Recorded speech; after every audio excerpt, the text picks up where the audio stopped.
Yes po, Maraming attorney. salamat din. Doon po sa mga additional questions na lang din po o ko po regarding po sa tinatalakay nga po nating usapin or issue po sa kasalukuyan. So attorney, sa of course sa mga mahalagang tanong dito is saan na po ba dapat tumayo po ang Pilipinas sa ngayon sa isyong ito, lalo po at maraming mga kritiko ang nagsasabi na dapat ay hindi po magpaka-play safe dito ang Pilipinas, lalo po at maaari din po tayong posibleng maapektuhan with our alliances po sa Amerika. So, sa pamahalaan ng Pilipinas, katulad nung nababanggit natin, Hmm.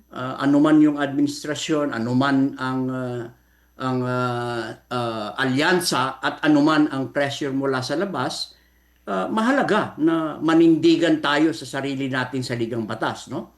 Pangalawa siguro ay panindigan natin ang isang tunay na independent foreign policy.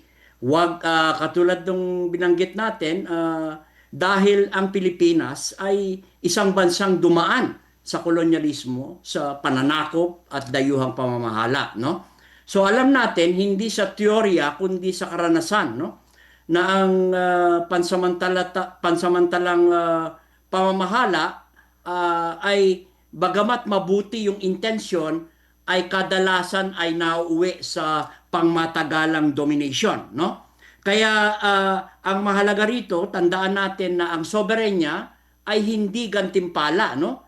Hindi ito binabawi sa pamamagitan ng akusasyon at hindi ito maaring tapakan ng kahit sino man makapangyarihan at bawiin ang soberenya ng isang malayang bansa. At katulad ng nabanggit ko kanina tungkol sa Venezuela, malinaw na yung paninindigan ng batas at ng konsensya, ang mga Venezuelan people, sila dapat ang mamahala sa Venezuela, no? Kapag pinili ng Pilipinas ang batas, kaysa kapangyarihan, pinipili natin ang dignidad ng ating bayan at ang seguridad ng ating kinabukasan, no? So tandaan natin na dahil dito ay bilang malayang bansa, ang Pilipinas ay dapat manindigan sa pag-protect ng ating sovereignty, no? Dahil tayo ay isang independent at free-loving Filipinos and free-loving nation. Okay po. Attorney, isa pa po eto rin po may mga kumakalat ngayong pahayag po na this is our hemisphere na tinatawag, parang sinasabi pong pagmamayaw, pag-aari ng Estados Unidos ang buong kanlurang hemisphere or hemisperyo. Sa mata po ng pandaigdigang batas po, attorney, at sa mga kababayan po natin na nakatutok, ano po ba yung ibig sabihin po nito?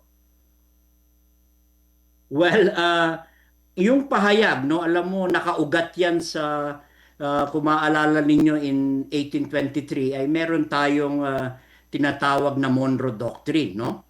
Na yung Monroe Doctrine na ngayon, na tinatawag na DONRO, dahil kay President Donald Trump, Donald Doctrine, ay isang retorika lamang, no? Dahil kung walang tratado, walang jurisprudence, walang legal na pwersa, ang umiiral na pamantayan ay dapat yung United Nations Charter, yung doktrinang pampolitika ng ating siglo ngayon, hindi yung 18th century, no? Pag sinabi mo kasing our hemisphere, hindi ito batas, no? Ito ay wika ng kapangyarihan, hindi hustisya, no? Kasi itong Monroe Doctrine, yung original intention nito ay pananggal laban sa kolonyalismo. Pero ang ginagawa ngayon under the Donroe Doctrine ay kabaliktaran kasi ang involved ngayon yung pag-angkin ng mundo na walang batayan sa tratado, jurisprudence o UN Charter, no? Kaya pag pinayagan natin ito, sinasabi natin na ang sovereign niya ay may amo at ang maliliit na bansa katulad ng Pilipinas ay nangungupahan lamang sa sarili nilang lupa. So yun ang napakahalaga, no, na tignan natin. Itong usapin na ito, hindi pag-aari ng Estados Unidos ang Southern Hemisphere halimbawa, no? Tapos na yan magmula nung 18th century, no? Kaya dapat linawin natin yung doktrinang yan. Okay po. So, attorney, ano kung ganun po pala kalinaw itong mensahe po ano ng our hemisphere, ano po yung dapat na paninindigan po ano ng gobyerno or pamahalaan po ng Pilipinas lalo na po bilang isang bansang minsan eto po sinakop at pinaghari-harian din po ng iba't ibang mga bansa. Well, unang-una, let me emphasize na ang Mm. Pilipinas ay walang moral at legal na karapatang manahimik, no? Dahil katulad ng binabanggit natin na paulit-ulit, ang ating saligang batas po ay malinaw. Uulitin ko, tayo ay merong independent foreign policy, pagtalikod sa digmaan bilang instrumento ng pambansang patakaran. Malinaw po yan sa ating saligang batas. Yung paggalang sa soberenya at sariling pagpasya ng lahat ng bansa. At kapag pumayag tayo sa lohikang our hemisphere, pumapayag din tayo na isang araw may magsabing our archipelago. Bilang dating kolonya, alam natin ang katotohanan ito. So ang pamamahala ay ng dayuan ay bihirang pansamantala, no? Katulad ng binanggit natin kanina. Regardless kung anuman mabuti yung intention, madalas ay nauwi ito sa domination, kaya malinaw dapat ang tindig ng Pilipinas. Una, batas, hindi kapangyarihan, no? Pangalawa, soberenya at hindi pagsunod. Mm. Dignidad at hindi takot. Sa bandang huli, kapag bumagsak ang batas, lahat tayo ay nasa ilalim ng kapritsyo ng pinakamalakas o pinakamakapangyarihang bansa. So dapat hindi yan ang panuntunang umiiral. Okay po. And very telling po ano, yung mga binanggit nga po ninyong punto, attorney ano. Pero eto panghuli na lang po attorney, ano pong malinaw na mensahe ninyo at mas kailangan pa po na talagang maintindihan po ng mga kababayan po natin at ng buong mundo no dito po sa kung gaano po ka-kritikal at kaseryoso po itong issue between sa Amerika at sa Venezuela po. Well, alam natin na uh, very serious yung mga charges laban kay Maduro, no? Again, hindi natin inaalis ang pananagutan ng Pangulo, pero ihiwalay po natin yan at i-criticize po natin, tignan po natin yung elemento ng principle of interventionism, no?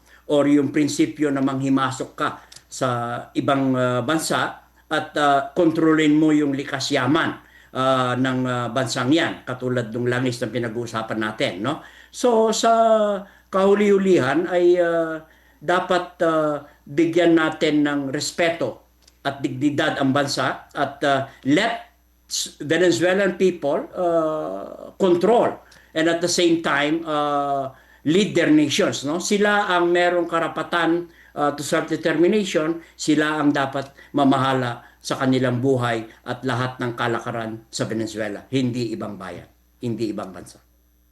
Okay po. So with that, attorney, may mga huli pa po ba kayong mga mensahe po or mga pagbati po? Go ahead po. Well, sa inyong lahat na nakikinig, no, again, maraming salamat sa pagkakataong nito dahil napakahalaga ng usapin na ito, no? Lalong-lalo na hindi lang usapin ng pananagutan, ng accountability, katulad ng nabanggit natin, usapin ito ng soberenya, no? Kaya para sa lahat ng mga nakikinig ng Bombo Radio Stations, maraming salamat. I hope nakatulong ako kahit papano sa pagpapaliwanag ng mga pangunahing issues sa nangyayari sa Venezuela at sa buong mundo na whether you like it or not, malalim ang karanasan ng Pilipinas dito sa kolonyalismo, no? Or neo-colonialism dahil tayo ay nagdaan diyan, no? Kaya sa inyo pong lahat ay sana ay maging mapanuri tayo at alam po natin kung saan tayo maninindigan at sana po ay magkaroon ng konting kapaliwanagan sa usapin ng internasyonal, no? Kaya sa inyong lahat, maraming salamat po. Maraming salamat din po, Attorney Arnado Valera, at we're looking forward po, no, Attorney, na makapanayang pulit kayo sa susunod, of course, sa mga progress pa rin po nito sa issue between sa Amerika po at sa Estados Unidos. Thank you po, Attorney, and of course, thank you din po, no, sa mga sister stations po natin, si Bombo Divine ng Bombo Radyo Tugigaraw, Bombo Princess ng Bombo Radyo Kawayan, at si Bombo Marga ng Bombo Radyo Naga na nakasama din natin at nagbato ng mga katanungan nila kay Attorney Valera. So dyan po mga kabombo, nagtatapos po muna itong ating tie-up with our sister stations at itong pagpapaliwanag at makabulang panayam kay Attorney Arnado Valera, na isang batikang abogado sa larangan ng international law.